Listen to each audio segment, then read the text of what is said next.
Sankt-Peterburqda Boris Yeltsin adına prezident kitabxanasında Rusiya prezidenti Vladimir Putinlə ABŞ prezidentinin xüsusi nümayəndəsi Steven Uitkov arasında görüş keçirilmişdi. Görüş 4 saat yarım davam etmişdi. Protokol çəkilişindən sonra Putin və Uitkov qapalı formatda danışıqlara başlayıb. Kremlin rəsmi nümayəndəsi Dmitri Peskov jurnalistlərə Ukraynanın müzakirə mövzusu olacağını qeyd etmişdi. Peskovun sözlərinə görə, görüşdən sonra Putinlə ABŞ prezidenti Donald Trump arasında telefon danışığı mümkündür.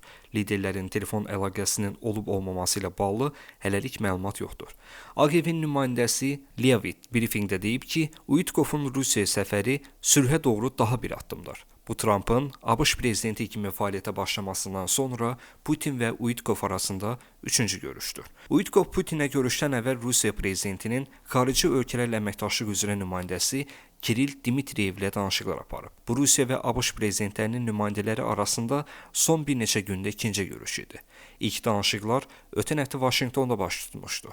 Reuters mənbələrinin bildirdiyinə görə, Dmitriyevlə ilk görüşdən sonra Uitkov Trumpa sülhə nail olmağın ən qısa yolunun Donetsk, Lugansk, Xerson və Zaporojye bölgələrinə nəzarəti Rusiyaya təhvil verməyi nəzərdə tutan strategiyanı dəstəkləmək olduğunu deyib.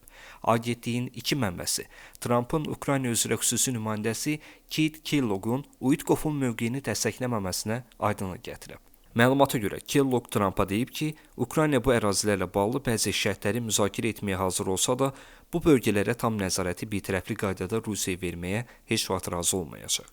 Kellogg, 2-ci Dünya müharibəsindən sonra Berlinlə olduğu kimi Ukraynanın faktiki olaraq təsir zonalarına bölünə biləcəyi atəşkəs planı təklif edib. Onun fikrinə görə, Rusiya Ukraynanın şərqinə nəzarət edir və Britaniya və Fransa qüvvələri qərbdə zəmanət missiyasının bir hissəsi kimi peyda ola bilər. ABŞ quru qoşunlarını göndərməyəcək, lakin koordinasiyada iştirak edə bilər. Ukrayna və Rusiya Federasiyası orduları arasında eni 18 mil olan bufer zonanın yaradılması təklif edilir. Atəşkəs bağlandıqdan sonra Ukraynada yeni seçkilər keçirilə bilər.